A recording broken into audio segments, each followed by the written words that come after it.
Hello everyone. तो आज हम लोग जो है क्लास 10th बायोलॉजी का पहला चैप्टर यानी लाइफ प्रोसेस पढ़ेंगे। और ये जो चैप्टर काफ़ी इम्पॉर्टेंट है, और इसलिए इम्पॉर्टेंट है क्योंकि इससे बहुत ज़्यादा वेटेज एग्जाम में है। और साथ ही साथ अगर हायर क्लासेस में क्लास 11-12 में अगर जाओगे या फिर अगर कॉम्पिटिटिव एग्जामिनेशन में अगर बैठोगे तो इस चैप्टर से बहुत ज़्यादा क्वेश्चन पूछा जाता है। तो हम लोग इस क्लास में जो ना कि केवल एनसीईआरटी लेवल का पोर्शन कवर करेंगे, साथ ही साथ जो कॉम्पिटिटिव एग्जामिनेशन है ना उसका भी पोर्शन हम लोग इसमें कवर करेंगे। मतलब ये चैप्टर पढ़ने के बाद जो है आप लोगों को ऐसा नहीं कि हम लोग को फिर से बाद में पढ़ने का जरूरत पड़ जाए, ऐसा ये चैप्टर हम लोगों का होगा आज का। चलो तो स्टार्ट किया जाए। तो चैप्टर स्टार्ट करने से पहले हम लोग जो है थोड़ा सा इसका कंटेंट देख लेते हैं कि क्या क्या हम लोग को इस चैप्टर में पढ़ना है। इस चैप्टर में हम लोग को क्या क्या पढ़ना है। तो ये चैप्टर में हम लोग को मेनली पढ़ना है न्यूट्रिशन के बारे में। न्यूट्रिशन जो कि autotrophic mode of nutrition, heterotrophic mode of nutrition पढ़ेंगे हम लोग। न्यूट्रिशन इन ह्यूमन बीइंग हम लोग को कवर करना है। रेस्पिरेशन प्लांट का ह्यूमन बीइंग्स का, ट्रांसपोर्टेशन प्लांट का ह्यूमन बीइंग्स का, और आखिरी हम लोग पढ़ेंगे एक्सक्रीशन प्लांट का और ह्यूमन बीइंग्स का पढ़ेंगे। तो इतना टॉपिक अपने को इस क्लास में कवर करना है। चलो फिर स्टार्ट किया जाए चैप्टर हमारा लाइफ प्रोसेस। चलो फिर तो क्या है कि हम लोग अपने सराउंडिंग्स में जो है वो बहुत सारे ऑब्जेक्ट्स को देखते हैं। जैसे हमारे पास में कुछ कुछ थिंग्स जो रहेगा वो लिविंग थिंग्स होता है, और कुछ कुछ थिंग्स जो है वो नॉन लिविंग होता है। कुछ कुछ लिविंग थिंग्स होता है, कुछ कुछ नॉन लिविंग थिंग्स होता है। तो हम लोग कुछ कुछ क्राइटेरिया से पता करते हैं कि कौन चीज हमारा लिविंग है और क्या क्या हमारा नॉन लिविंग है। ठीक है ना। तो हम लोग जैसा कि जानते हैं कि ये सब जितना भी है लिविंग है तो इसके पास कुछ कैरेक्टरिस्टिक्स है। क्या क्या कैरेक्टरिस्टिक्स है? ये ब्रीदिंग कर सकता है, ये फूड कंज्यूम करता है, ये क्या करता है? ग्रोथ करता है, ये ग्रोथ होता है इसका। ठीक है ना। इसका एक प्लेस से दूसरे प्लेस इसका मूवमेंट होता है। तो ये सब चीज अगर हो रहा है ना इन सभी चीज में, इन सब का कैरेक्टरिस्टिक्स अगर इस सबके पास में है तो इसको लिविंग बोलेंगे। और जबकि ये सब जो जो कैरेक्टरिस्टिक्स बोले वो सब अगर नहीं करता है, ये भोजन नहीं करेगा, ये ब्रीदिंग नहीं करेगा, ये रेस्पिरेशन नहीं करेगा, ये सब अगर नहीं करता है तो ये क्या हो गया? नॉन लिविंग हो गया। ठीक ना। हम लोग बात करेंगे यहाँ पर लाइफ के बारे में। चूंकि चैप्टर का नाम है लाइफ प्रोसेस तो हम लोग यहाँ पर लाइफ को पहले समझते हैं कि लाइफ क्या होता है। तो लाइफ जो है एक सेल बेस्ड, कैसा होता है? सेल बेस्ड, मतलब सेल से बना होता है। तो कह सकते हैं cell based self regulated complex system. Cell based self regulated complex system. Life is a cell based self regulated complex system of molecule. किसका कॉम्प्लेक्स सिस्टम है? तो ये एक मॉलिक्यूल का कॉम्प्लेक्स सिस्टम है। हमारा बॉडी जितना भी चीज बना हुआ है वो सभी कुछ न कुछ मॉलिक्यूल्स का, कुछ न कुछ प्रोटीन मॉलिक्यूल्स का, कार्बोहाइड्रेट मॉलिक्यूल्स का, मतलब कुछ न कुछ मॉलिक्यूल्स का ही बना हुआ है। तो हम लोग कह सकते हैं कि life is a cell based, cell का बना हुआ, सेल बेस्ड सेल्फ रेगुलेटेड, खुद से रेगुलेट करता है हमारा बॉडी। किसी को रिमोट वगैरह दबाने का जरूरत नहीं पड़ता है कि किसी को चलाना है तो रिमोट दबाएंगे तब हमारा बॉडी वर्क करेगा, नहीं, ये अपने आप चलता है, सेल्फ रेगुलेटेड है ये। ठीक है ना। एक ऐसा कॉम्प्लेक्स सिस्टम है जो मॉलिक्यूल्स का बना होता है, जहां पर chemical reaction, where chemical reaction are going all the time. हमेशा हमारे बॉडी के अंदर मिलियंस और ट्रिलियंस केमिकल रिएक्शन चल रहा है, हर तरह का केमिकल रिएक्शन। डाइजेशन का अलग रिएक्शन होता है, रेस्पिरेशन कुछ प्रोसेस कर रहा है, फिर हमारे बॉडी के अंदर हार्मोन्स का फॉर्मेशन हो रहा है, हार्मोन रिलीज कर रहा है। इस तरह से मिला जुला के ढेर सारा रिएक्शन हमारे बॉडी में चलते रहता है। ठीक ना। Where chemical reaction are going all the time. ठीक है ना। दैट लीड टू मेंटेनेंस, हमारे बॉडी का मेंटेनेंस करता है ये केमिकल रिएक्शन, हमारे बॉडी में ग्रोथ कराता है, हमारे बॉडी में रिस्पॉन्सिवनेस करता है, हमारे बॉडी में रिप्रोडक्शन का प्रोसेस करता है। तो इसी को हम कहते हैं लाइफ। तो लाइफ क्या है? लाइफ एक cell based self regulated complex system है। ठीक है ना। किसका? मॉलिक्यूल्स का, जहां पर केमिकल रिएक्शन जो है ऑल द टाइम चलते रहता है, जिसके वजह से हमारे बॉडी का मेंटेनेंस होगा, हमारे बॉडी का ग्रोथ होगा, हमारे बॉडी रिस्पॉन्सिवनेस दिखाएगा, हमारे बॉडी में रिप्रोडक्शन वाला प्रोसेस चलेगा। तो ये इसी को कहते हैं सेल, सॉरी इसको क्या कहते हैं? लाइफ कहते हैं। अब हम लोग बात करेंगे लिविंग बींग्स के बारे में। तो लिविंग बींग्स जो है एक ऐसा organised self regulated discrete cellular entity है जो ये कुछ कुछ कैरेक्टरिस्टिक्स को एग्जिबिट करता है। तो कौन कौन सा कैरेक्टरिस्टिक्स को शो करेगा? पहला मूवमेंट वाला कैरेक्टरिस्टिक्स को शो करेगा, मतलब मूवमेंट होता है। क्या होता है? मूवमेंट होता है, हमारे बॉडी का मूवमेंट होता है। अब ये मूवमेंट दो तरह का हो सकता है, एक विजिबल मूवमेंट होता है और एक बोल सकते हैं इनविजिबल मूवमेंट। ठीक ना। एक विजिबल मूवमेंट और एक हमारे पास क्या होता है? इनविजिबल मूवमेंट होता है। ठीक है ना। विजिबल मूवमेंट का मतलब होता है वैसा मूवमेंट जो हमारे बॉडी में दिख रहा है, विजिबल हो रहा है, उसको विजिबल मूवमेंट कहेंगे। और जो हमारे बॉडी, हम लोग जिसको मूवमेंट को नहीं देख सकते, जैसे हमारे बॉडी के अंदर बहुत सारा मूवमेंट चल रहा है, उसको नहीं देख सकते हैं, वो इनविजिबल में आ जाता है। बात समझ में आ रहा है? चलो अगला ग्रोथ होता है। जब बेबी जन्म लेता है, बच्चा जब जन्म लेता है तो बहुत ही छोटा रहता है, अब उसको धीरे धीरे धीरे धीरे उसका ग्रोथ हम लोग देखते हैं। प्लांट में भी यही प्रोसेस होता है। जब हम लोग प्लांट को जब बीज को जब रोप देते हैं, बीज जब हमारा जब रोपा जाता है तो बीज कुछ समय के बाद उसमें क्या होता है, स्प्रोटिंग होता है, जर्मिनेशन होता है, फिर धीरे धीरे धीरे धीरे उसका ग्रोथ होकर के कुछ समय के बाद, कुछ महीनों के बाद, कुछ साल के बाद वो एकदम बड़ा सा पेड़ का फॉर्मेशन कर लेता है, मतलब उसमें ग्रोथ हो रहा है। फिर हम बात करते हैं रिस्पॉन्सिवनेस होता है, कुछ चीज का रिस्पॉन्स दिखाता है, कुछ चीज का रिस्पॉन्स दिखाएगा, वो रिस्पॉन्सिवनेस होता है। प्लांट में भी रिस्पॉन्सिवनेस होता है, प्लांट में भी रिस्पॉन्सिवनेस होता है, ठीक ना। रिप्रोडक्शन वाला प्रोसेस करेगा, तो जिसमें ये सब चीज होगा, ये सब कैरेक्टरिस्टिक्स दिखता है, उसी को हम कहते हैं लिविंग बींग्स कहते हैं। क्या कहते हैं उसको? लिविंग बींग्स के नाम से हम लोग उसको जानते हैं। बात समझ में आया? तो यही मेन क्राइटेरिया है जिसके वजह से हम लोग किसी भी चीज, किसी भी थिंग्स में डिस्टिंग्विश कर सकते हैं कि देखो ये लिविंग है, ये नॉन लिविंग है, ये सब कर पा रहा तो लिविंग है, ये नहीं कर पा रहा, ये सब कैरेक्टरिस्टिक, तो वो क्या हो गया? नॉन लिविंग है। बात समझ में आता है? चलो, तो ये हम लोग देखें लिविंग थिंग्स के बारे में बात किए। अब वही चीज हम लोग बात करेंगे मूवमेंट। तो मूवमेंट जो होता है वो दो तरह का होता है। एक को कहते हैं क्या? एक को कहते हैं हम लोग क्या कहते हैं? विजिबल मूवमेंट, और एक हमारा होता है इनविजिबल। देखो इसको, ये क्या कर रहा है? इसका मूवमेंट हो रहा है, तो हम लोग इसको देख पा रहे हैं, ये देख पा रहे हैं कि ये डांस कर रहा है, तो ये कैसा मूवमेंट हो गया? ये विजिबल मूवमेंट हो गया। कैसा मूवमेंट हो गया? ये विजिबल मूवमेंट हो गया। लेकिन लेकिन लेकिन देखो, ये सब जितना भी है, ये सब क्या हो रहा है? देख पा रहे हैं हम लोग इसका मूवमेंट, इसका ये सब क्या कहलाएगा? विजिबल मूवमेंट कहलाएगा। लेकिन बताओ, ब्लड का जो सेल है वो भी क्या कर रहा है? मूवमेंट हो रहा है, उसका भी मूवमेंट हो रहा है, तो ये क्या कहलाएगा? इसको हम लोग कहेंगे इनविजिबल मूवमेंट। कौन सा मूवमेंट बोलेंगे इसको? इनविजिबल मूवमेंट के नाम से हम लोग इसको जानेंगे। तो हम लोग बोल सकते हैं मूवमेंट हमारा दो तरह का होता है। अच्छा, मूवमेंट है क्या? मूवमेंट का मतलब होता है change in position. Change in क्या होता है? Position. Change in position is called क्या? मूवमेंट। अब ये जो मूवमेंट हमारा होता है वो दो तरह का, एक को विजिबल मूवमेंट और एक को इनविजिबल मूवमेंट कहते हैं। और वो जो विजिबल मूवमेंट हमारा होता है ना, वो change in position of body, ठीक है ना, विच can be detected by human आई। जो जो जो उसका पोजीशन में चेंज होता है, उसी को हम क्या कहते हैं? उसी को हम लोग कहते हैं मूवमेंट कहते हैं, ठीक है ना। चलो अब बात करेंगे हम लोग लोकोमोशन। अगला टॉपिक हमारे पास क्या आता है? अगला टॉपिक हमारे पास आता है लोकोमोशन। टॉपिक क्या है? लोकोमोशन। टॉपिक क्या है? लोकोमोशन। तो लोकोमोशन का मतलब होता है क्या? लोकोमोशन साउंड बहुत ज्यादा आ रहा है इसका। लोकोमोशन, तो लोकोमोशन का मतलब होता है movement of body from one place to another, ठीक है ना। जैसे कि ये लोकोमोशन कर रहा है, ये भी क्या कर रहा है? लोकोमोशन कर रहा है। जबकि प्लांट जो है एक जगह पर स्थिर है, इसका लोकोमोशन नहीं हो रहा है, इसका लोकोमोशन नहीं हो रहा। मतलब अगर कोई भी बॉडी एक प्लेस से दूसरे प्लेस भागता है, एक प्लेस से दूसरे प्लेस जाता है, मतलब उसका लोकोमोशन होता है, इसका लोकोमोशन हो रहा है। जबकि प्लांट का लोकोमोशन नहीं हो रहा, ये फिक्स प्लेस पर है। ये कैसा प्लेस पर है? ये फिक्स प्लेस पर है। बात समझ में आता है? कहीं कोई तकलीफ किसी को? चलो, इनविजिबल मूवमेंट वैसा मूवमेंट, वैसा चेंज बोल सकते हैं। These are those change in position where, ठीक है ना, या फिर which can be observe by human sense. हम लोग अगर ह्यूमन सेंस से अगर ऑब्जर्व कर पाते हैं, उसको कर पाते हैं, तो विजिबल कहलाता है। और नहीं कर पाते हैं, can not be observe by human beings, can not be observe by human sense. अगर ह्यूमन सेंस के द्वारा ऑब्जर्व नहीं कर पा रहे हैं, तब उसको क्या कहेंगे? इनविजिबल कहेंगे। देख पा रहे हैं तो उसको विजिबल, और नहीं देख पा रहे हैं तो उसको क्या कहेंगे?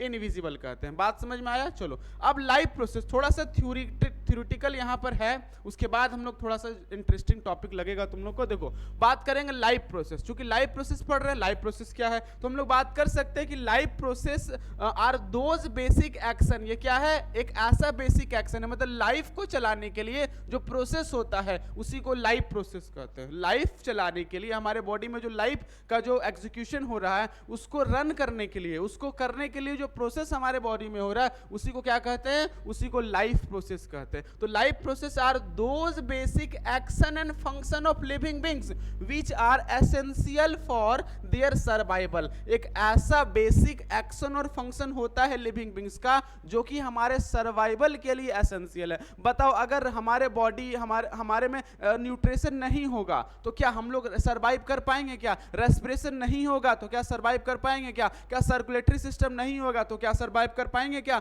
एक्सक्रीशन नहीं होगा क्या सर्वाइव कर पाएंगे? क्या नहीं। हम लोग लोग सर्वाइव नहीं कर पाएंगे। मतलब ये सब जितना भी एक्शन है, ये सब जितना भी प्रोसेस देख रहे हैं, ये सारा का सारा प्रोसेस हमारे बॉडी के लिए एसेंशियल है। तो एक ऐसा प्रोसेस जो हमारे बॉडी के लिए सर्वाइव करने के लिए एसेंशियल होगा, उसी को कहते हैं लाइफ प्रोसेस। यानी कि life process are those basic action and function of living beings which are essential for their survival, जो कि हमारे सर्वाइवल के लिए एसेंशियल है। They are same in all type of living form. ये क्या होगा, जितने भी लिविंग फॉर्म है, चाहे वो यूनिसेलुलर वाला ले लो, चाहे मल्टी सेलुलर वाला ले लो, चाहे प्लांट ले लो, चाहे एनिमल ले लो, सभी में लाइफ प्रोसेस होता है। सारा का सारा न्यूट्रिशन करेगा, सारा का सारा थिंग जो है वो क्या करेगा, लिविंग बीइंग्स जितना है सारा का सारा रेस्पिरेशन करेगा, एक्सक्रीशन करेगा, ये सब में होगा। मतलब चाहे कोई भी हो, चाहे कोई भी हो, प्लांट हो, एनिमल हो, मल्टी वाला हो, यूनि वाला हो, सब लाइफ प्रोसेस करता है। सबको जिंदा रहने के लिए, सबको सर्वाइव करने के लिए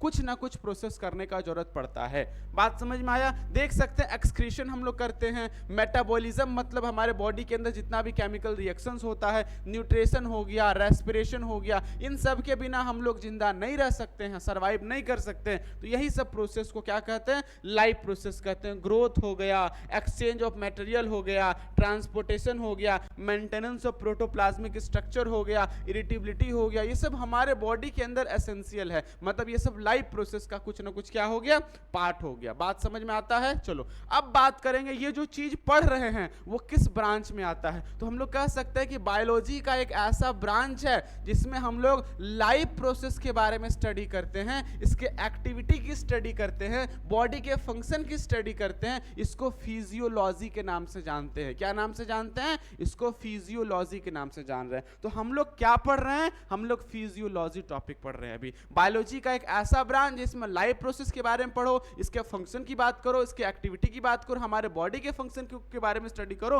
उसी को क्या कहते हैं? उसी को फिजियोलॉजी के नाम से जानते हैं। ये दो वर्ड से मिलकर बना है। एक हमारा होता है फिजिक्स, जिसका मतलब नेचर, लोगस स्टडी, हम लोग अपने नेचर, हमारे बॉडी का स्टडी कर रहे हैं, यही क्या कहलाता है? फिजियोलॉजी कहलाता है। मतलब अभी हम लोग बायोलॉजी में कौन सा टॉपिक कवर कर रहे हैं? फिजियोलॉजी टॉपिक कवर कर रहे हैं। यहां तक सबको समझ में आया क्या?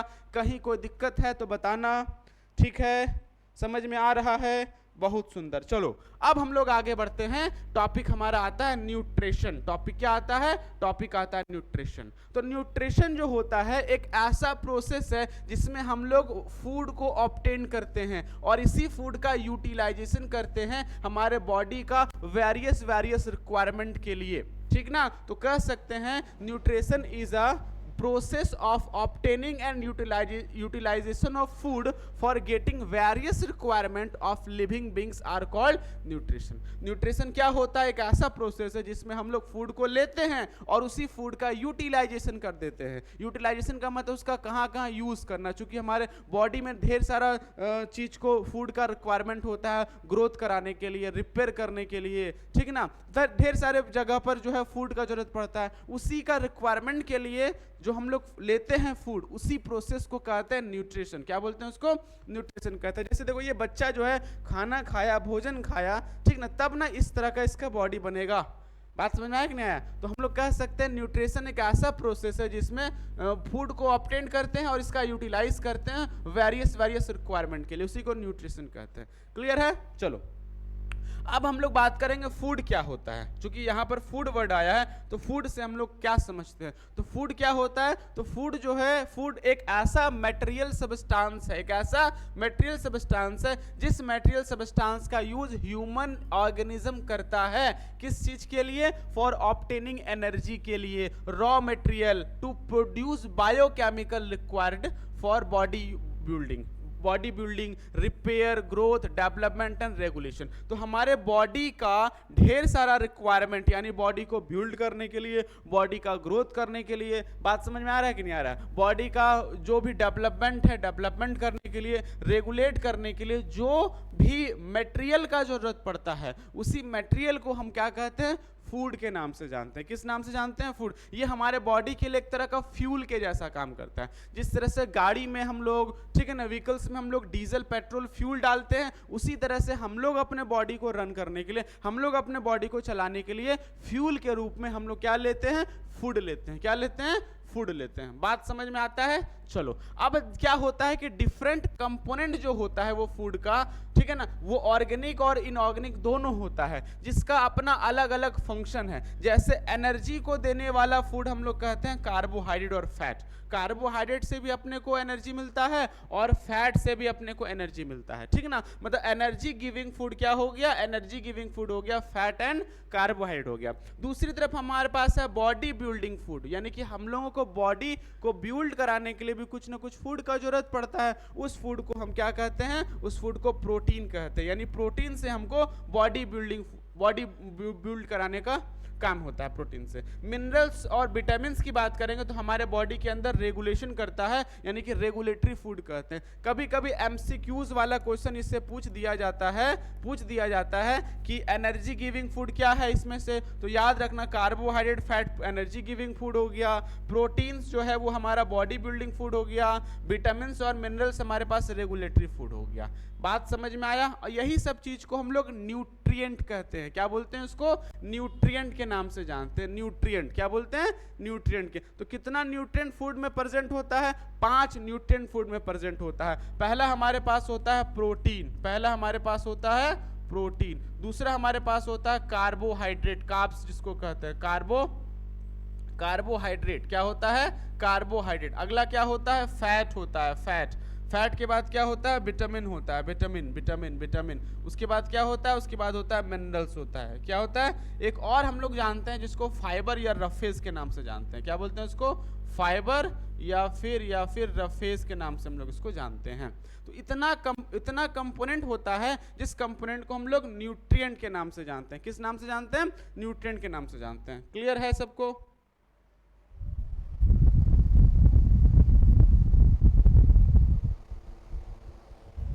चलो,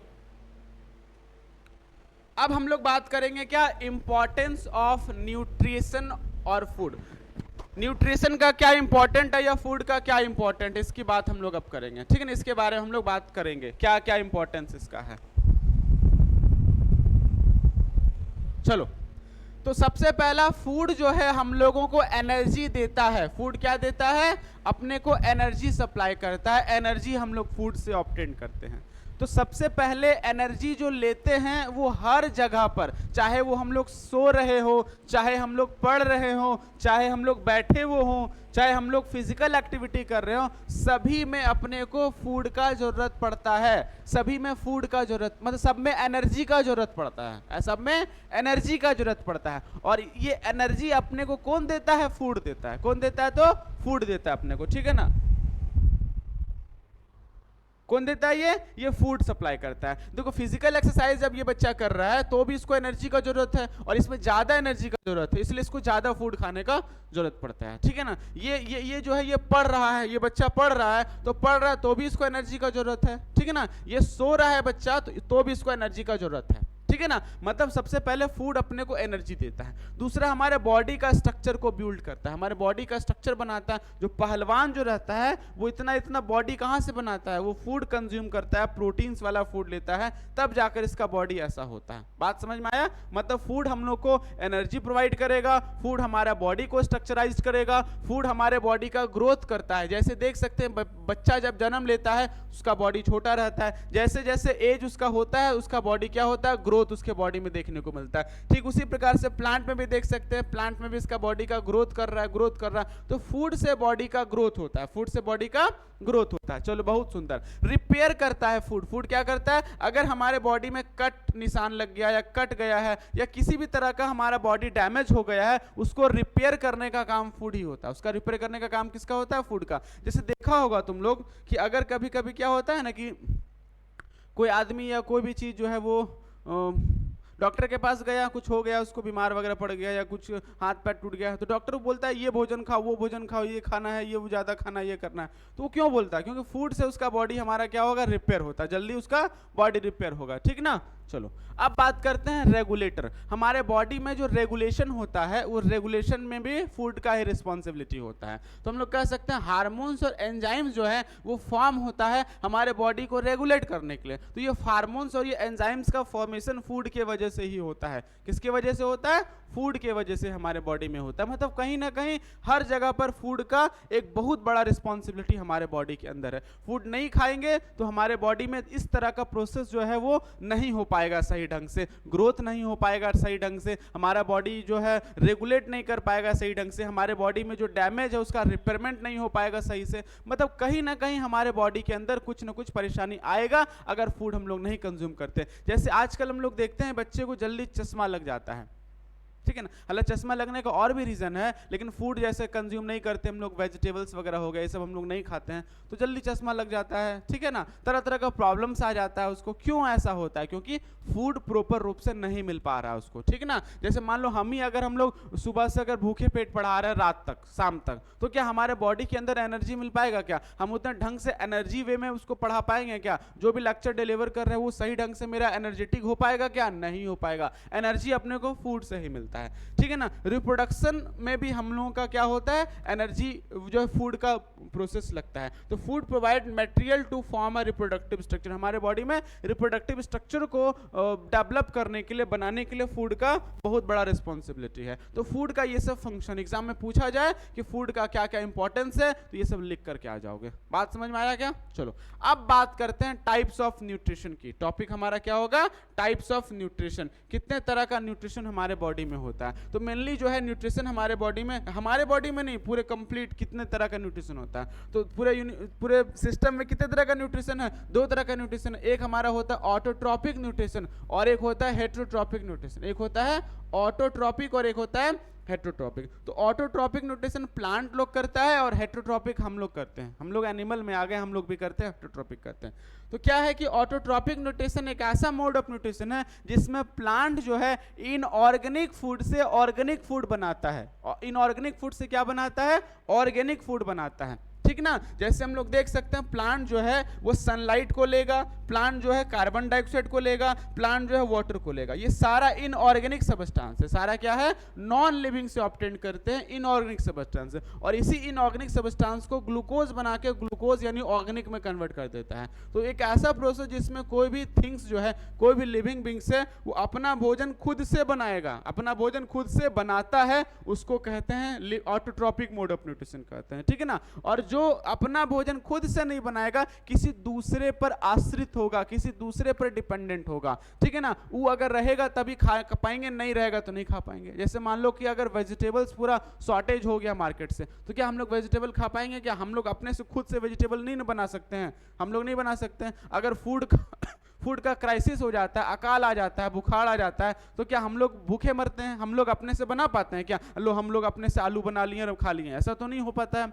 तो हम लोग खुद से नहीं बना सकते, हम लोग डिपेंडेंट होते हैं। समझ आया कि नहीं आया? तो जो डिपेंडेंट वाला होगा उसको हेटेरोट्रॉपिक न्यूट्रिशन कहेंगे, और जो खुद से बनाएगा, जैसे प्लांट अपने से बनाता है, सनलाइट एब्जॉर्ब किया, वाटर को नीचे से लिया, कार्बन डाइऑक्साइड को, वो अपने से खुद से लेकर के भोजन को सिंथेसिस करता है, भोजन को खुद से सिंथेसिस करता है। बात समझ में आया ना? चलो तो हम लोग बात करते हैं ऑटोट्रॉपिक या होलोफाइटिक न्यूट्रिशन। इसका एक और नाम है, इसको हम लोग होलोफाइटिक के नाम से भी जानते हैं। किस नाम से जानते हैं उसको होलोफाइटिक के नाम से भी हम लोग इसको जानते हैं, ठीक है ना। चलो तो नाम से देख सकते हैं, ऑटो का मतलब होता है सेल्फ। ऑटो का मतलब क्या होता है? सेल्फ। वो ऑटो का मतलब होता है सेल्फ। और ट्रॉपिक जो है इस वर्ड का मतलब होता है नॉरिशमेंट। क्या होता है? नॉरिशमेंट। मतलब खुद से सिंथेसिस करना, भोजन का, फूड का खुद से सिंथेसिस करना। तो एक ऐसा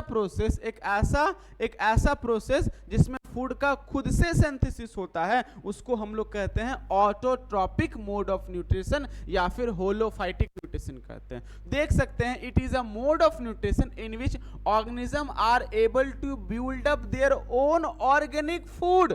ये ऑर्गेनिक फूड बनाता है फ्रॉम इनऑर्गेनिक रॉ मटेरियल से। कैसे बनाएगा? Inorganic raw material. देखो यहां से क्या कर रहा है, सॉइल से हमारा जो है वाटर लिया, ठीक है ना, कार्बन डाइऑक्साइड को लिया और सनलाइट को लिया। ये सब इनऑर्गेनिक रॉ मटेरियल है। इनऑर्गेनिक रॉ मटेरियल में केमिकल सिंथेसिस करके वो क्या बनाता है, ऑर्गेनिक सब्सटेंस का फॉर्मेशन करता है। बात समझ में आया ना, किसके प्रेजेंस में, सनलाइट के प्रेजेंस में, with the help of energy. ये एनर्जी कहां से लेता है, ये सनलाइट से एनर्जी लेता है।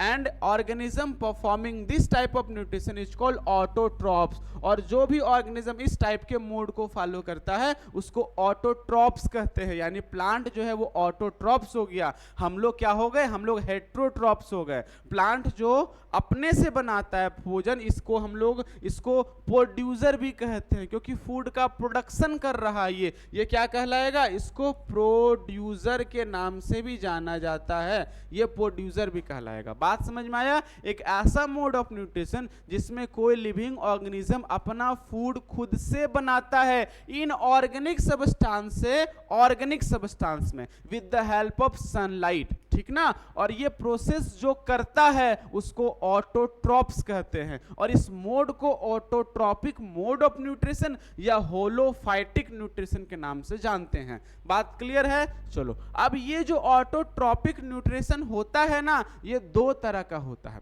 कितने तरह का होता है, दो तरह का न्यूट्रिशन करता है। पहला हमारा होता है कीमोसिंथेसिस। पहला क्या होता है, पहला होता है कीमोसिंथेसिस और दूसरा होता है फोटोसिंथेसिस। देखो नाम से क्लियर होना चाहिए, कीमो का मतलब जो एनर्जी जो ले रहा ना वो केमिकल के वजह से एनर्जी लेकर के फूड का सिंथेसिस करेगा, इसलिए इसको कीमोसिंथेसिस कहते हैं। जबकि दूसरी तरफ जो एनर्जी जो लेगा ना भोजन सिंथेसिस करने के लिए वो फोटो के फॉर्म में लेगा। मतलब फोटो का मतलब लाइट के फॉर्म में लेगा। अगर लाइट के फॉर्म में लेकर के भोजन का सिंथेसिस कर रहा ना तो उसको हम क्या कहते हैं, उसको कहते हैं फोटोसिंथेसिस। क्या बोलते हैं उसको, फोटोसिंथेसिस। और केमिकल के मदद से करेगा ना उसको कीमोसिंथेसिस कहते हैं। जहां पर लाइट वगैरह नहीं पहुंच पाता है, जहां पर लाइट वगैरह नहीं पहुंच पाता है, ठीक है ना,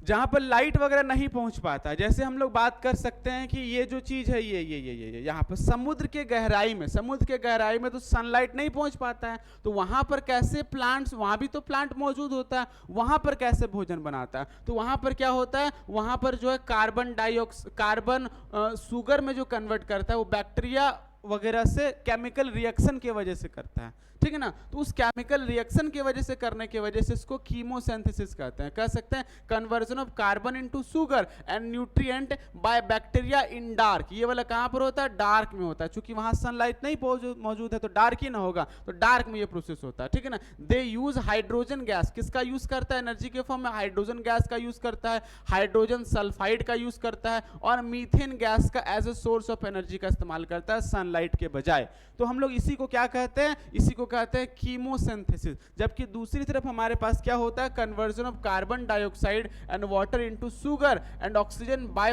plant with the help of light. जो लाइट के मदद से करेगा उसको, लाइट का मतलब फोटो यानी कि फोटोसिंथेसिस, जबकि केमिकल के मदद से करेगा हाइड्रोजन गैस के मदद से, हाइड्रोजन सल्फाइड के मदद से, मीथेन गैस के मदद से। तो ये सब क्या हो गया, ये सब केमिकल्स के वजह से कर रहा है, इसलिए इसको कीमोसिंथेसिस कहता है। ये समुद्र की गहराई पर बहुत अंदर जहां प्लांट्स, वहां भी प्लांट्स पाया जाता है, वहां पर लाइट नहीं मौजूद होता है, तो ये सब चीज का यूज करके as a source of energy वो यूज करता है। यहां तक समझ में आया ना। चलो अब वही कीमोसिंथेसिस की बात कर सकते हैं हम लोग। कीमो का मतलब होता है केमिकल और सिंथेसिस का मतलब होता है पुटिंग टुगेदर या सिंथेसिस करना, या क्या करना, सिंथेसिस करना। क्या करना, सिंथेसिस करना। यहां तक क्लियर सबों को। चलो बहुत सुंदर। तो बोल सकते हैं those type of autotrophic nutrition in which energy use in synthesis of organic food is obtained by oxidation of substance present in surrounding medium, present in surrounding medium, ठीक है ना। ये कौन कौन करता है इस तरह का न्यूट्रिशन, नाइट्रोबैक्टर हो गया, ठीक है ना, फेरोबेसिलस हो गया, आयरन बैक्टीरिया जिसको कहते हैं, ये सब भी ये इस तरह का सिंथेसिस करता है, कीमोसिंथेसिस। चलो यहाँ पर देख सकते हैं डायग्राम, ये समुद्र में क्या है, पहाड़ के जैसा कुछ है, ठीक है ना। यहाँ से क्या हो रहा है कि वैल्केनो है, इस वैल्केनो से hydrogen gas, hydrogen sulphide gas निकल रहा है। इसी हाइड्रोजन सल्फाइड गैस का यूज जो है, यूज करके क्या करता है, यूज करके क्या करेगा, बैक्टीरियाज वगैरह अपना भोजन बनाएगा। इसी को क्या कहते हैं, कीमोसिंथेसिस कहते हैं। यहाँ तक सबको अच्छे से समझ में आया, बोल दो क्लियर है सबको, हाँ या ना। अगर दिक्कत होगा तो कमेंट में जो है डाउट बताना, जो भी है हम उसका क्लियर करा देंगे, ठीक है। चलो अब बात करते हैं फोटोसिंथेसिस। अगला टॉपिक हमारे पास क्या है? फोटोसिंथेसिस। तो फोटो का मतलब होता है लाइट और सिंथेसिस का मतलब होता है पुटिंग टुगेदर या बनाना, ठीक है ना, सिंथेसिस करना। तो photosynthesis is a biochemical process. अब जो तुम लोग को बोर्ड में पेपर में जो क्वेश्चन लिखना है वो छोटा डेफिनेशन नहीं लिखना है कि सिंपल में हम लोग लिख दिए कि sunlight with the help of sunlight ये वो दिस नहीं, उसमें तुमको प्रॉपर बढ़िया से उसको वर्ड का इस्तेमाल करना है। जैसे ये एक तरह का बायोकेमिकल प्रोसेस है, तो हम लोग इसमें बायोकेमिकल प्रोसेस को अच्छे से मेंशन करेंगे कि photochemical is a biochemical process of manufacturing of organic food. कौन सा फूड सिंथेसिस करना है? केवल फूड लिखने से काम नहीं चलेगा। क्लास 7 का डेफिनेशन नहीं लिख रहा है, बोर्ड का डेफिनेशन 10th का डेफिनेशन लिख रहा है। इसलिए ऑर्गेनिक फूड फ्रॉम कहां से? From inorganic food such as carbon dioxide, water with the help of solar energy inside chlorophyll containing cell. Chlorophyll containing cell क्या कहलाता है? क्लोरोप्लास्ट कहलाता है। क्या कहलाता है? क्लोरोप्लास्ट। यानी क्लोरोप्लास्ट में ये प्रोसेस होता है। कहां पर? क्लोरोफिल कंटेनिंग सेल क्लोरोप्लास्ट, जो कि लिप्स में पाया जाता है, जो कि कहां पाया जाता है? पत्ती में ये चीज पाया जाता है। बात समझ में आया? तो कह सकते हैं कि photosynthesis is a biochemical process of manufacturing organic food from carbon dioxide and water with the help of solar energy inside a chlorophyll containing cell called क्या? क्लोरोप्लास्ट। यही हमारा क्या कहलाएगा? फोटोसिंथेसिस कहलाएगा। जैसा कि यहाँ पिक्चर में देख सकते हैं कि प्लांट का जो रूट है ना, इस रूट के थ्रू से क्या गया? वाटर गया। रूट के थ्रू से क्या गया? वाटर गया। पत्ती में छोटा छोटा होल रहता है, इस होल को स्टोमाटा कहते हैं। स्टोमाटा से कार्बन डाइऑक्साइड एंटर करता है। यही कार्बन डाइऑक्साइड कहां चले जाता है? क्लोरोप्लास्ट वाले पोर्शन पे चले जाता है, जहां पर फूड बनता है। जहां पर क्या बनता है? फूड बनता है। देखो वाटर यहां से गया, यहां से सनलाइट लिया, इसी में एक चीज पाया जाता है, छोटा छोटा पोर्स, जिसको स्टोमेटा कहते हैं। इसी स्टोमेटा में क्या होता है? कार्बन डाइऑक्साइड जाता है। तो इस तरह से अपना भोजन सिंथेसिस करता है। कौन? प्लांट खुद से कर रहा है, किसी दूसरे पर अस्तित्व नहीं है, किसी दूसरे पर डिपेंडेंट नहीं है। हम लोग किसी दूसरे पर डिपेंडेंट है। हम लोग के घर में भोजन बनता नहीं है, हमारे घर में भोजन पकाया जाता है। हम लोग भोजन को टेस्टी बनाने के लिए उस भोजन को पकाते हैं। हम लोग भोजन बनाते नहीं है कि जैसे बोलते हैं भोजन बन गया, खाना बन गया, खा लो आकर। तो खाना बन नहीं गया, खाना पक गया होना चाहिए। हम लोग भोजन को बनाते नहीं हैं, हम लोग भोजन को पकाते हैं। बात क्लियर है? चलो, तो कैसे करता है? देखो, कार्बन डाइऑक्साइड लिया, कहां से लिया? स्टोमाटा के थ्रू से, हमारे सराउंडिंग से लिया। फिर वाटर लिया, कहां से? सॉइल से लिया। फिर क्या किया? सनलाइट के प्रेजेंस में। किसके प्रेजेंस में? सनलाइट के प्रेजेंस में, ठीक है ना। अच्छा, ये सनलाइट कौन लेगा? क्लोरोप्लास्ट लेगा। कौन लेगा? क्लोरोफॉर्म जो है, क्लोरोफिल जो है, कौन? क्लोरोफॉर्म बोल दिए, सॉरी, क्लोरोफिल। कौन सा? क्लोरोफिल इसको लेगा और फिर जाकर के ये चीज का सिंथेसिस हमारे कहां पर होगा? लिप्स में होगा। बात समझ में आया? और क्या बना दिया? ग्लूकोज बना दिया। क्या बना दिया? ग्लूकोज बना दिया ये, ठीक है ना। चलो, अब हम लोग बात करेंगे कि ये जो सनलाइट जो लेता है, वो सनलाइट कौन लेता है? तो सनलाइट हमारा क्लोरोफिल लेता है। क्लोरोफिल क्या होता है? तो क्लोरोफिल जो है एक ग्रीन पिगमेंट का सब्सटेंस होता है, जो कि हमारे लिप्स में पाया, हमारे नहीं, प्लांट्स के लिप्स में पाया जाता है, जो कि प्लांट्स के लिप्स में पाया जाता है, जो कि प्लांट्स के लिप्स में पाया जाता है। तो most of the photosynthesis occur in lips, जो कि फोटोसिंथेसिस जो है वो कहां पर होगा? लिप्स में, क्योंकि लिप्स में ही क्या होता है? लिप्स में ही होता है क्लोरोफिल। लिप्स में क्या होता है? क्लोरोफिल, जिसका कलर कैसा होता है? ग्रीन। तो पत्ती का कलर किसके वजह से होता है? इसी क्लोरोफिल के वजह से ग्रीन होता है, ठीक है ना। चलो, small amount of photosynthesis also take place in young green stem. जहां पर यंग ग्रीन स्टेम, नया नया जहां स्टेम होगा है ना, वहां पर भी ग्रीन पार्ट होता है, वहां पर भी क्लोरोफिल होता है, और उसी क्लोरोफिल में भी कुछ कुछ फोटोसिंथेसिस होता है। तो केवल लिप्स में होता है क्या? ऑप्शन में रहेगा कि फोटोसिंथेसिस किस किस जगह पर होता है, तो केवल लिप्स में नहीं होता है, ग्रीन ग्रीन जहां भी रहेगा प्लांट्स का, ठीक है ना, वहां पर होगा। मतलब कुछ नया नया स्टेम जो होता है वहां पर भी ये प्रोसेस होता है। बात समझ में आता है? चलो, अब बात करते हैं मेजर इवेंट ऑफ फोटोसिंथेसिस, यानी फोटोसिंथेसिस में मेजर इवेंट्स क्या क्या होता है। तो सबसे पहला होता है एब्जॉर्प्शन ऑफ सोलर एनर्जी। सबसे पहला क्या होता है, एब्जॉर्प्शन ऑफ सोलर एनर्जी, यानी कि सोलर एनर्जी को एब्जॉर्ब किया। अब यही सोलर एनर्जी को केमिकल एनर्जी में कन्वर्ट किया, और ये क्या किया, ये हमारा वाटर का स्प्लिटिंग करता है। वाटर टूट गया H2 में और ऑक्सीजन में टूट गया। अब यही H2 जो है वो कार्बन डाइऑक्साइड का रिडक्शन करा दिया, और रिडक्शन कराने के बाद यही चीज हमारा क्या बन गया, ग्लूकोज बन गया, यानी कि फूड बन गया। तो ये सब मेजर इवेंट्स होता है, देख सकते हैं। पहला absorption of solar energy by chlorophyll, chlorophyll के द्वारा क्या करेगा, एब्जॉर्ब किया जाता है। दूसरा में क्या करेगा, conversion of solar energy into chemical energy as well as its utilisation in splitting of water, ठीक है ना, इनटू हाइड्रोजन एंड ऑक्सीजन। तो जो भी कन्वर्ट करेगा सोलर एनर्जी से केमिकल एनर्जी, अब यही केमिकल एनर्जी का इस्तेमाल हम लोग पानी को तोड़ने में करते हैं, वाटर हमारा स्प्लिट करता है, और इसी प्रोसेस को हम कहते हैं फोटोलाइसिस। क्या बोलते हैं उसको, इसको फोटोलाइसिस के नाम से जानते हैं, ठीक ना। अब यही हाइड्रोजन जो निकला ना, वो हाइड्रोजन किसके पास चले जाएगा, कार्बन डाइऑक्साइड के पास चले जाएगा, और कार्बन डाइऑक्साइड का रिडक्शन करा देगा। जैसे देख सकते हैं CO2 जो है ना, उसमें H चले जाएगा, क्या चले जाएगा, H2 चले जाएगा, और क्या कर देगा,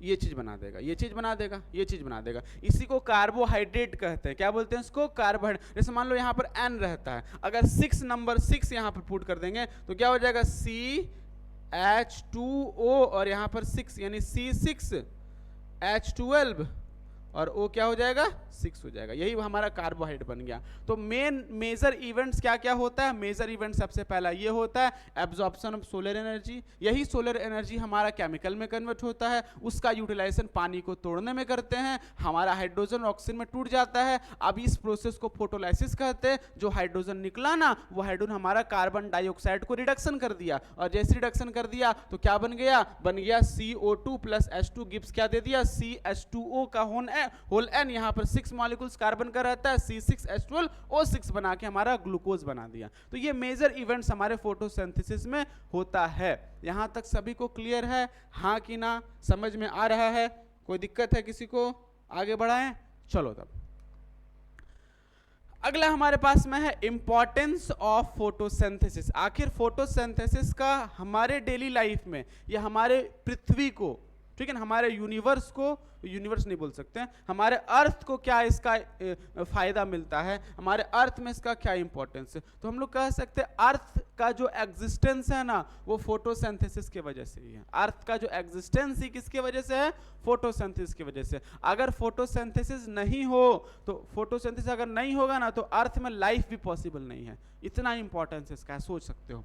तो सबसे पहला बोल सकते हो फोटोसिंथेसिस इकलौता ऐसा प्रोसेस है जिसमें इनऑर्गेनिक फूड से ऑर्गेनिक फूड बनता है, ठीक है ना। It is a only process which produce organic food from inorganic raw material या इनऑर्गेनिक सब्सटेंस। तो क्या है, एक लौता ऐसा प्रोसेस है जो इनऑर्गेनिक सब्सटेंस से, इनऑर्गेनिक रॉ सब्सटेंस से हमारा ऑर्गेनिक सब्सटेंस का फॉर्मेशन करता है। बात समझ में आया क्या, चलो। तो जितना भी ऑर्गेनिक जो है इस वर्ल्ड में, वो सारा का सारा इसी पर क्या है, इसी पर क्या है, जितना भी ऑर्गेनिज्म जो है वर्ल्ड में, वो सारा का सारा इसी ऑर्गेनिक फूड पर डिपेंडेंट है, ठीक है ना। देख सकते हैं कार्बन डाइऑक्साइड वाटर के साथ कंबाइन किया, सनलाइट लिया, सनलाइट के प्रेजेंस में क्या किया, सनलाइट का काम क्या होता है, पानी को तोड़ना, पानी टूटा, हाइड्रोजन बना, हाइड्रोजन उसको रिडक्शन करा करके क्या बना दिया, ग्लूकोज बना दिया। बात समझ में आया क्या, चलो। फोटोसिंथेसिस कन्वर्ट करता है सोलर एनर्जी को केमिकल एनर्जी में, सोलर एनर्जी को ही केमिकल में कन्वर्ट कर दिया।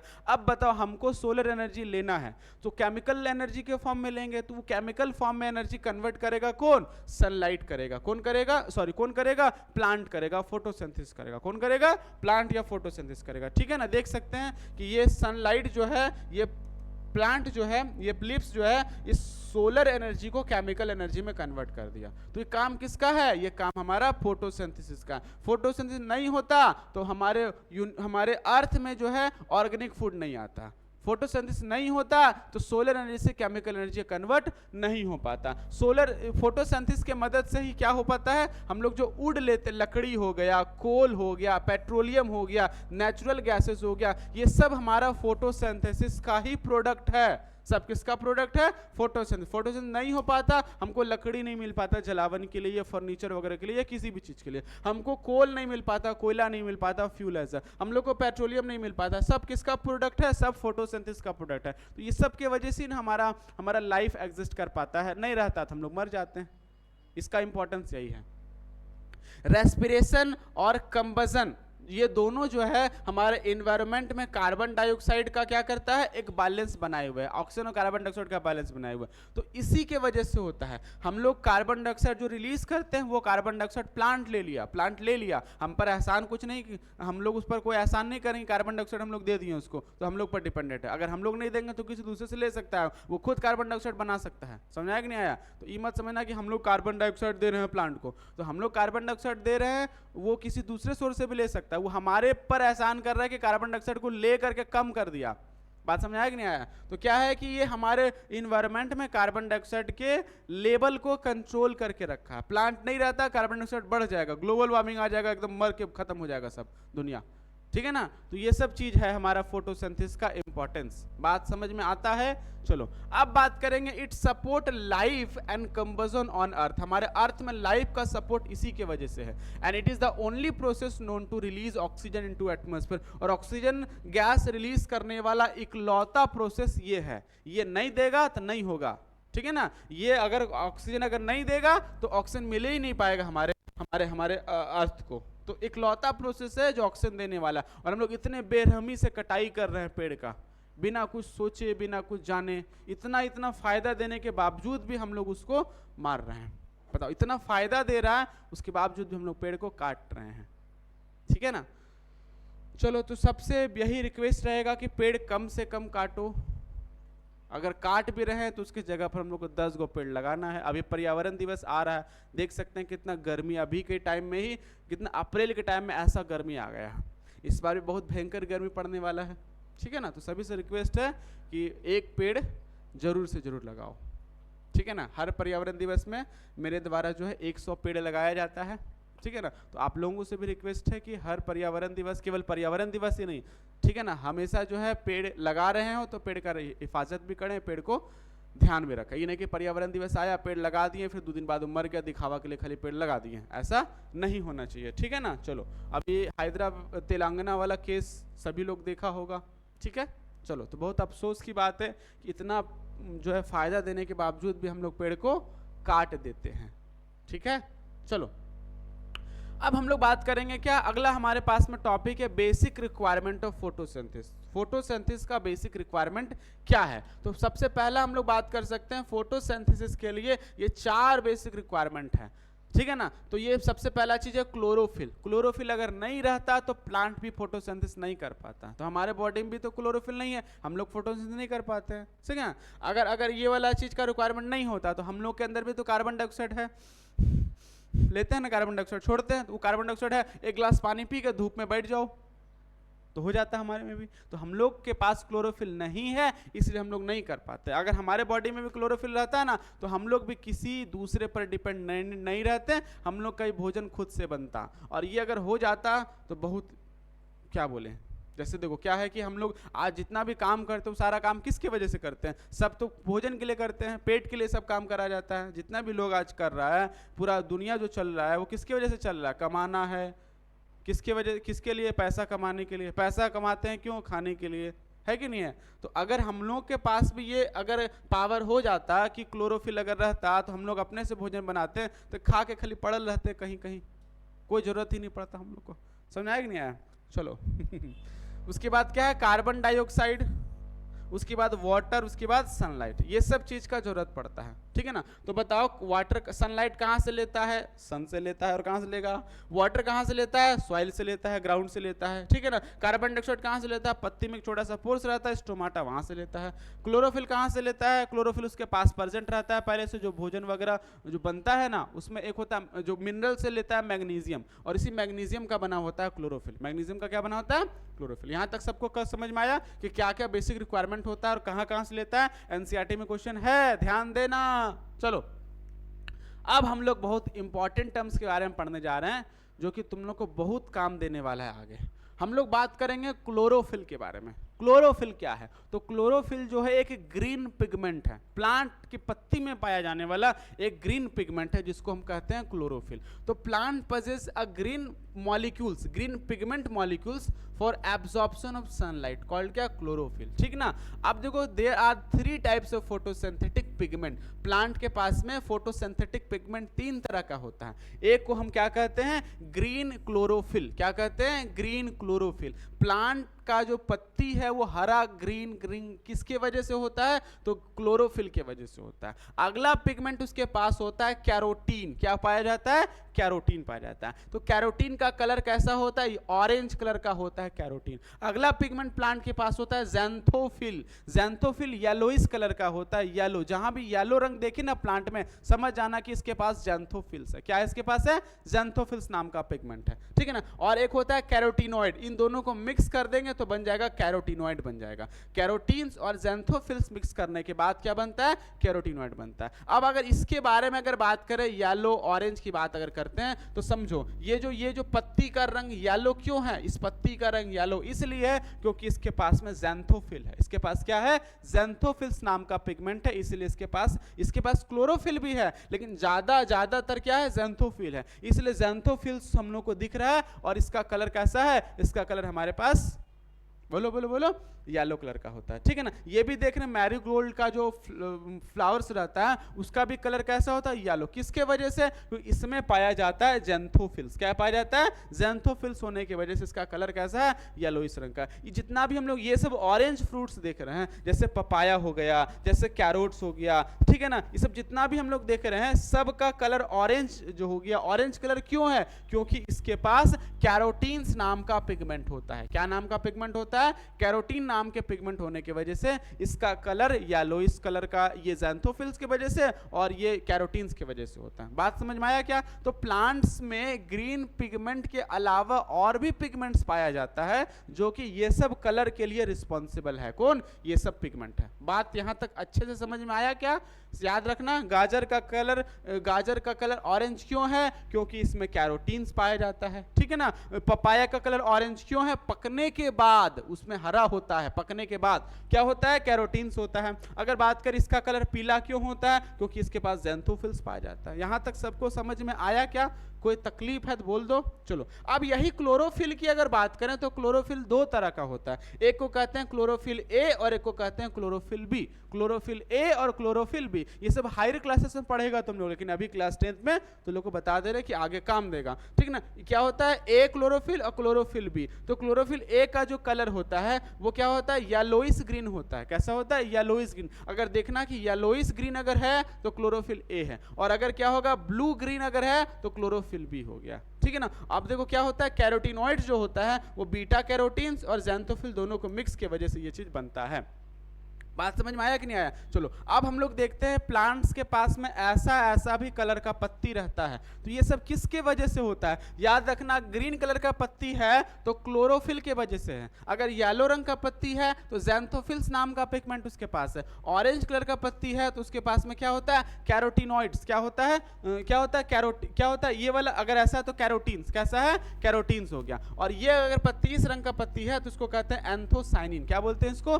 एंथोसाइनिन कहते हैं। तो क्या है कि इस तरह का प्लांट्स का जो कलर होता है वो पिगमेंट के वजह से होता है, और यही सब पिगमेंट्स के वजह से उसमें कलर वेरिएंट डिफरेंट कलर देखा जाता है।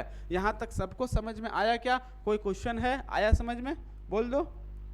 चलो, अब हम लोग बात करेंगे इसी में, अगला टॉपिक हमारे पास इसी में आता है क्लोरोफिल आर 2 मेन टाइप्स। 2 तरह का क्लोरोफिल होता है। एक का नाम है क्लोरोफिल ए और एक का नाम है क्लोरोफिल बी नाम है। ठीक है ना। अब क्लोरोफिल ए को कहते हैं प्राइमरी फोटोसिंथेटिक पिगमेंट। ए का नाम क्या है?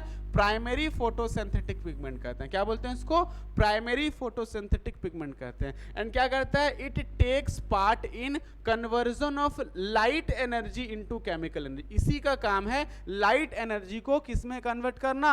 सोलर एनर्जी, केमिकल एनर्जी में कन्वर्ट करना। सोलर को किस में करना? केमिकल एनर्जी में कन्वर्ट करने का काम किसके पास है? काम है क्लोरोफिल ए का काम है। ठीक है ना। और अदर पिगमेंट जो होता है, अदर पिगमेंट जो होता है वो एनर्जी को एब्जॉर्ब करता है वेरियस वेवलेंथ का। जैसा कि हम लोग जानते हैं कि सन से जो लाइट आता है उसमें डिफरेंट वेवलेंथ का क्या होता है, रेडिएशन होता है, डिफरेंट वेवलेंथ का लाइट होता है। ठीक, तो चलो, तो क्या देख सकते हैं, फोटोसिंथेटिक पिगमेंट जो है वो अकर इन ग्रीन कलर्ड सेल। ये फोटोसिंथेटिक पिगमेंट जो है वो किस जगह पर पाया जाता है, तो ग्रीन कलर का ग्रीन कलर का एक ऑर्गेनेल्स होता है जिसको हम लोग क्लोरोप्लास्ट कहते हैं, और इसी क्लोरोप्लास्ट में ही हमारा फोटोसिंथेसिस प्रोसेस भी होता है और इसी में क्लोरोफिल भी पाया जाता है। बात क्लियर है? ये जो देख पा रहा है ना, यही हमारा क्लोरोफिल का स्ट्रक्चर है। क्लोरोफिल का क्या है, स्ट्रक्चर। काफी कॉम्प्लिकेटेड है, तुम लोग हायर क्लासेस में अगर जाओगे ना तो क्लोरोफिल का स्ट्रक्चर के बारे में पढ़ोगे।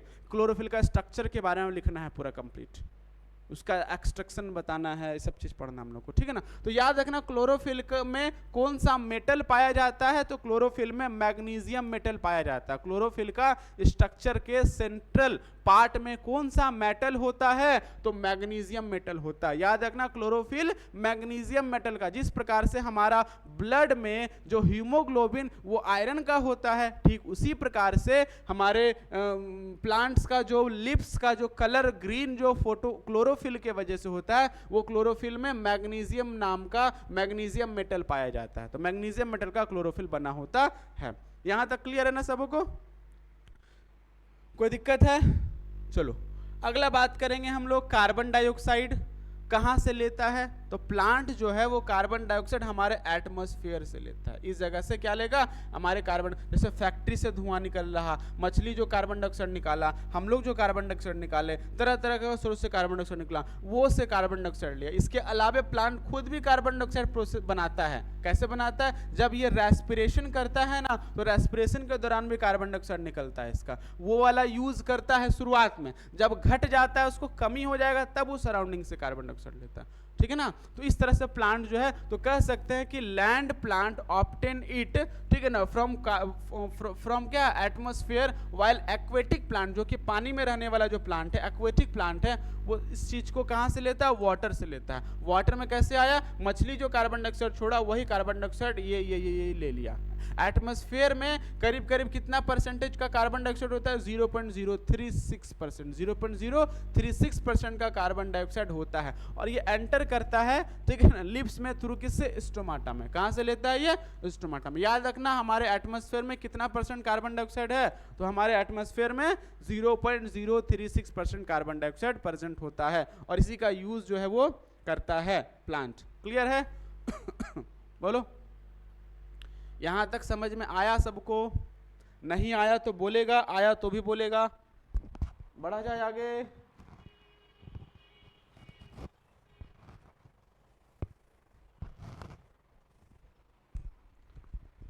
चलो देखो ये स्टोमाटा है, ये क्या है, स्टोमाटा। स्टोमाटा जब ओपन होता है तो कार्बन डाइऑक्साइड इसमें एंटर करता है, ठीक है ना, और वही कार्बन डाइऑक्साइड का यूज करके प्लांट जो है अपना भोजन सिंथेसिस करता है, ठीक है ना। चलो अब बात करते हैं कि carbon dioxide is only for day time. Carbon dioxide का रिक्वायरमेंट जो होता है वो केवल दिन के समय में होता है। तो बोल सकते हैं requirement of carbon dioxide is only for day when photosynthesis is occurring. दिन के समय ही फोटोसिंथेसिस होता है, रात में तो एनर्जी होता नहीं है, रात में तो सनलाइट मिलेगा नहीं उसको, और नहीं मिलेगा तो फोटोसिंथेसिस नहीं कर पाएगा, इसलिए रात में ये फोटोसिंथेसिस वाला प्रोसेस नहीं करता है। फोटोसिंथेसिस ये नहीं करता है तो रात के समय फोटोसिंथेसिस नहीं करेगा, इसलिए इसको रात के समय कार्बन डाइऑक्साइड का जरूरत नहीं पड़ता है, ठीक है ना। देखो क्या होता है, रेस्पिरेशन भी करता है ये प्लांट। क्या करता है, रेस्पिरेशन। इसके बाद हम लोग रेस्पिरेशन चैप्टर ही पढ़ेंगे, रेस्पिरेशन टॉपिक ही पढ़ेंगे, चैप्टर नहीं, रेस्पिरेशन टॉपिक पढ़ेंगे। तो रेस्पिरेशन टॉपिक में जो है, रेस्पिरेशन टॉपिक में क्या होता है, फूड जो है वो कार्बन डाइऑक्साइड नहीं, ऑक्सीजन के साथ, फूड किसके साथ, ऑक्सीजन के साथ कंबाइन करके क्या बनाता है, एनर्जी बनाता है, और कार्बन डाइऑक्साइड निकालता है, वही कार्बन डाइऑक्साइड वो निकल रहा है, समझा कि नहीं आया? कार्बन डाइऑक्साइड निकल रहा, तो रात के समय कार्बन डाइऑक्साइड निकलता है, रात के समय कार्बन डाइऑक्साइड निकलता है और क्या करता है, ऑक्सीजन को लेता है। चूंकि रेस्पिरेशन हमेशा होते रहता है, रात में हो चाहे दिन में हो, हमेशा रेस्पिरेशन होते रहेगा, तो क्या करेगा, ये लेगा, ये ऑक्सीजन को लेता है और ये कार्बन डाइऑक्साइड को छोड़ता है। इसलिए कहा जाता है रात में पेड़ के नीचे मत बैठना, भूत पकड़ लेगा। तो भूत नहीं पकड़ता है, ये कार्बन डाइऑक्साइड क्या करता है, रिलीज करता है। तो कार्बन डाइऑक्साइड रिलीज करेगा तो फ्रेश एयर नहीं ले पाएगा, इसलिए सलाह दिया जाता है रात में पेड़ के नीचे मत जाना, भूत पकड़ेगा, भूतहा पेड़ है बोला, इसलिए कहता है। समझा ना? तो कुछ कुछ लॉजिक होता है, लेकिन उसको भ्रम में डाल करके लॉजिक दे दिया जाता है।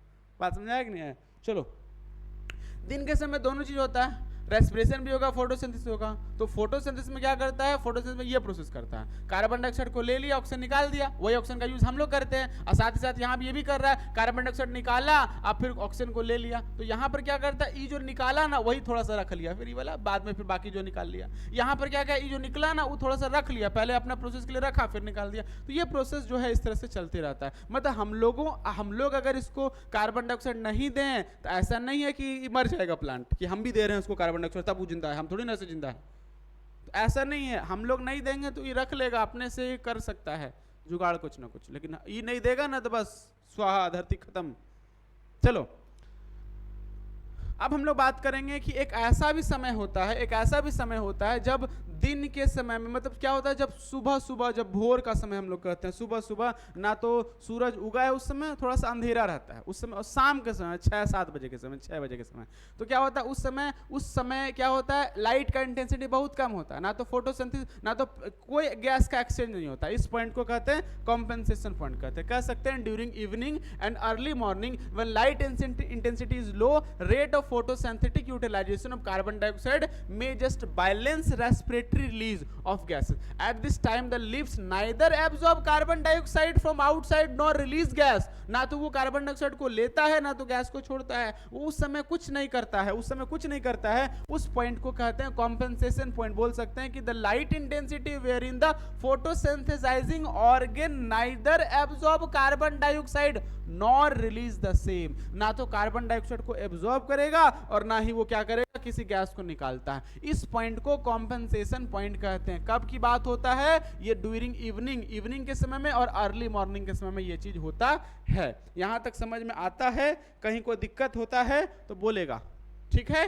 चलो, अब जो टॉपिक हमारे पास आता है, ये जो पोर्शन है ना, इसको स्किप कर रही है, प्रैक्टिकल वाला पोर्शन है, ठीक है ना। ये सब क्या है, प्रैक्टिकल वाला पोर्शन कि light is necessary for photosynthesis के लिए लाइट नेसेसरी है, तुमको एक्टिविटी करके दिखाना है। इसका एक्टिविटी का एक वीडियो अलग से अपलोड करेंगे, ठीक है ना, वहां पर इसको डिटेल से बात करेंगे। तो क्या होता है, थोड़ा सा हम रफ आइडिया देते हैं। तो एक प्लांट को लेना और प्लांट को लेकर के एक प्लांट को कहाँ रखना, धूप में रखना, और एक प्लांट को कहाँ रखना, अंधेरा में रख देना। धूप वाला में क्या करना, फोटोसिंथेसिस का चेक करना, और अंधेरा वाला में फोटोसिंथेसिस को चेक करना। लेकिन अंधेरा वाला में जब रखा था उसमें फोटोसिंथेसिस नहीं हुआ है, आयोडीन का टेस्ट करेगा ना, स्टार का टेस्ट, तो ब्लू ब्लैक उसमें कन्वर्ट नहीं होगा, जबकि इसमें हो जाएगा। इससे पता लग गया कि इसमें होता है, इसमें नहीं होता। ये इसका ऑलरेडी एक वीडियो मेरे यूट्यूब चैनल पे अपलोड है, जाकर के देख सकता है वहां पर, ठीक है ना। चलो, अब बात करते हैं वाटर। प्लांट वाटर कैसे लेता है? तो लैंड वाला जितना भी प्लांट है वो वाटर सॉइल से एब्जॉर्ब करता है, रूट के थ्रू से वो धीरे धीरे ऊपर की तरफ जाता है, एब्जॉर्ब करता है वाटर को, और एब्जॉर्ब करने के बाद क्या होता है, ऊपर की तरफ जाता है। और किस टिश्यू से जाएगा?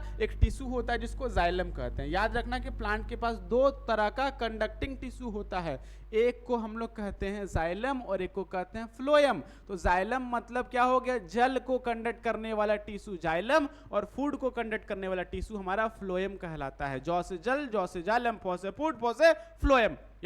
आया ना, याद हो गया ना। चलो, तो फॉ से फ्लोएम, जौ से जाइलम। तो जाइलम से जल को कंडक्ट करेगा, ऊपर जाएगा, और ऊपर काहे जाता है, तो एक प्रेशर लगता है जिसको ओस्मोटिक प्रेशर कहते हैं। इसी ओस्मोटिक प्रेशर की वजह से हमारा ऊपर की तरफ जाता है क्या, पानी, ठीक है ना।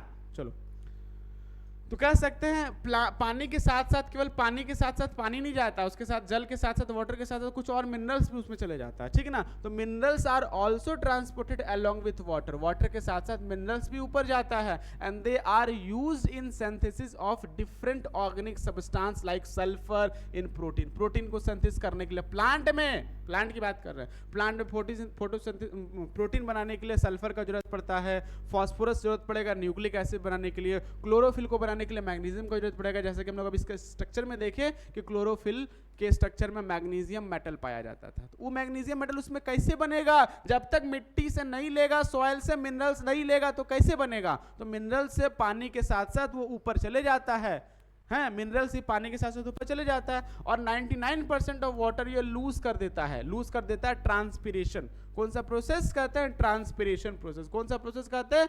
ट्रांसपिरेशन प्रोसेस से वो वाटर को लूज कर देगा, वाटर को क्या करेगा? लूज कर देता है, ठीक ना। स्मॉल क्वांटिटी का जो वाटर है उसका यूज करता है फोटोसिंथेसिस के लिए, और यहाँ पर हाइड्रोजन गैस निकालता है पानी से, और वही हाइड्रोजन जो है क्या करता है? उसका रिडक्शन करा देता है, किसका? कार्बन डाइऑक्साइड का। और क्या बना दिया? ऑक्सीजन। क्या बना दिया? ग्लूकोज बना दिया। क्या बना दिया? ग्लूकोज बना देता है, ठीक ना। ये सब प्रोसेस करता है। अब जो क्या होता है कि the phenomena is called photolysis of water. तो वाटर को तोड़ते हैं ना, पानी को सनलाइट की मदद से तोड़ते हैं, इस प्रोसेस को फोटोलाइसिस बोलते हैं। क्या बोलते हैं इस प्रोसेस को? फोटोलाइसिस के नाम से जानते हैं। फोटोलाइसिस क्या होता है? फोटोलाइसिस हमारा होता है splitting of water molecules with the help of sunlight, is called photolysis. Clear है? चलो अब लाइट की बात करते हैं। किसके बारे में बात करते हैं? लाइट, सनलाइट के बारे में। तो क्या होता है? It is the source of energy for photosynthesis. Light जो है वो जैसे हम लोगों के घर में जो है खाना बनाने के लिए कुछ सोर्स ऑफ एनर्जी की जरूरत पड़ता है। गैस में बनता है, चूल्हा में बनता है, स्टोव में बनाया जाता है, इंडक्शन में बनाया जाता है, पहले हीटर में बनाया जाता था, कॉयल वाला जो हीटर था उसमें बनता था। तो ढेर सारा हम लोग यूज करते हैं। उसी तरह से प्लांट के पास एनर्जी का सोर्स लाइट होता है। क्या होता है? लाइट होता है, ठीक है ना। लाइट के पास फोटोन्स होता है, उस फोटोन्स के पास एनर्जी का बंडल होता है, जिस एनर्जी के बंडल को क्वांटा कहते हैं, और यही क्वांटा के वजह से इसको एनर्जी मिलता है। और जितना भी लाइट होता है ना, लाइट वो विजिबल वाला पार्ट जो है वो इलेक्ट्रोमैग्नेटिक रेडिएशन का विजिबल वाला पार्ट का यूज करते हैं, ठीक है ना। अब देखो क्या होता है कि it has a wavelength of 390 से 760 नैनोमीटर। लाइट के पास में क्या होता है? लाइट के पास में अपना अलग अलग कलर का वेवलेंथ होता है। जो कि हम लोग जान रहे हैं कि सनलाइट विजिबल रेंज में विवग्योर, कौन सा? विवग्योर है ना, विवग्योर। उसमें से सबका अपना अपना अलग अलग वेवलेंथ होता है। 390 से लेके 760 नैनोमीटर का रेंज तक होता है। इसमें से कौन सा लाइट का सबसे ज्यादा यूज करता है? तो plant absorb mostly violet blue, violet से blue, violet indigo blue colour का यूज करता है। किस चीज के लिए? वो अपना सनलाइट को एब्जॉर्ब करता है और अपना भोजन सिंथेसिस करता है। वायलेट और इंडिगो और ब्लू जो है ना, बहुत ज्यादा मोर एनर्जी कैरी किए हुए रहता है। किसके कंपैरेटिवली? रेड के कंपैरेटिवली। इसलिए ये लाइट का यूज करता है, ठीक ना। चलो अब बात करते हैं प्लांट हम लोग को ग्रीन क्यों दिखता है। प्लांट हम लोग को ग्रीन इसलिए दिखता है क्योंकि देखो सनलाइट आ रहा है, सनलाइट के पास में जो भी violet, indigo, blue, yellow, red, orange, ये सब जितना भी कलर होता है ना, वो सभी कलर को वो एब्जॉर्ब कर लिया, जबकि ग्रीन वाला कलर को रिफ्लेक्ट कर दिया। तो हमारे आंख तक ग्रीन कलर ही ना जाएगा, तो हम लोग इसको कैसा कलर विजिबल कर सकते हैं? ये विजिबल कैसा होगा? अपने को ग्रीन कलर विजिबल होगा। इसलिए हम लोग को पत्ती ग्रीन कलर का दिखता है। पत्ती ग्रीन कलर का इसलिए दिखता है क्योंकि सनलाइट गया, सब कलर को एब्जॉर्ब कर लिया और हरा रंग को रिफ्लेक्ट करा दिया, तो हमारे आंख में कौन रंग गया? हरा रंग गया, इसलिए हम लोग को हरा रंग दिखता है। बात समझाया कि नहीं है? तो याद रखना, पत्ती जो है हरा रंग को रिफ्लेक्ट कर देता है, पत्ती ग्रीन रंग को रिफ्लेक्ट कर देता है, पत्ती ग्रीन रंग को रिफ्लेक्ट कर देता है, बाकी सब कलर को एब्जॉर्ब करता है। ब्लू, वायलेट, इंडिगो को एनर्जी के रूप में यूज कर लेता है। आया समझ में यहां तक? चलो अब हम लोग बात करेंगे कि प्लांट जो है, जो शेड वाले एरिया में, जो छांव वाले एरिया में जो रहता है, ठीक है ना, plant growing under the shade of other receive mostly green and some violet light. कौन सा कलर? वायलेट लाइट और कुछ ग्रीन लाइट को वो लेता है। और क्योंकि इसका एनर्जी कम होता है ये सब का, इसलिए इसका फोटोसिंथेसिस का रेट भी क्या होता है? स्लो। क्योंकि सब तो ले लिया, बचलका वाला लाइट का कौन यूज करेगा? जो नीचे जो सैडी वाले पार्ट में जो रहता है वो करेगा, ठीक है ना। चलो अब बात करते हैं नेचुरल सोर्स जो हमारा लाइट का, वो सन होता है, जबकि हम लोग आर्टिफिशियल लाइट से भी हम लोग प्लांट का फोटोसिंथेसिस करा सकते हैं। जैसे कुछ प्लांट को हम लोग देखते हैं कि वो प्लांट हमारा इंडोर प्लांट होता है, घर के अंदर लगाते हैं, रूम है उसके अंदर 2 प्लांट यहाँ रख दिए, तो क्या हो गया, वो सब प्लांट को सनलाइट के बजाय वो आर्टिफिशियल लाइट, जो रोशनी, जो आर्टिफिशियल लाइट होता है ना, वो सब आर्टिफिशियल लाइट का वो यूज करके फोटोसिंथेसिस कर पाता है। ठीक है, चलो अब देखो लाइट का दो फंक्शन है। लाइट का कितना फंक्शन है? लाइट का अपने पास दो फंक्शन है। तो पहला फंक्शन हम लोग बात करेंगे फोटोलाइसिस ऑफ वाटर, वाटर को क्या करना, फोटोलाइसिस करना। और दूसरा फंक्शन क्या हो गया, दूसरा फंक्शन हो गया एक्साइटमेंट या excitation of chlorophyll to emit electron. Chlorophyll को एक्साइट कर देगा इलेक्ट्रॉन इमिट करने के लिए, क्लोरोफिल को एक्साइट कर देगा, क्लोरोफिल को इलेक्ट्रॉन को इमिट करने के लिए। बात समझ में आया क्या? तो ये था फंक्शन ऑफ लाइट का। इसके बाद का टॉपिक हम लोग अब अगले क्लास में डिस्कस करेंगे, क्योंकि लेक्चर थोड़ा लेंदी जा रहा है, लंबा जा रहा है। दूसरे पार्ट में इसको टॉपिक को कवर करेंगे। देखो दूसरे पार्ट में अपने को क्या कवर करना है, हम लोग मैकेनिज्म ऑफ फोटोसिंथेसिस पढ़ेंगे, ठीक है ना। हम लोग पढ़ेंगे फोटोसिंथेसिस का क्या स्टेप होता है, एसिमिलेटरी पावर पढ़ेंगे, हेटेरोट्रोपिक न्यूट्रिशन में आएंगे हम लोग, और हेटेरोट्रोपिक न्यूट्रिशन में पढ़ने के बाद हम लोग पढ़ेंगे हम लोगों का क्या डाइजेशन प्रोसेस कैसे होता है, हम लोग डाइजेशन कैसे करते हैं। तो ये सब टॉपिक हम लोग अगले क्लास में डिस्कस करेंगे। उसके लिए ठीक है ना, अगले टॉपिक में पार्ट 2 में जो है ये टॉपिक आएगा तुम लोग का। तब तक के लिए बहुत बहुत धन्यवाद तुम लोग को। ठीक है, चलो नेक्स्ट क्लास में फिर मिलते हैं।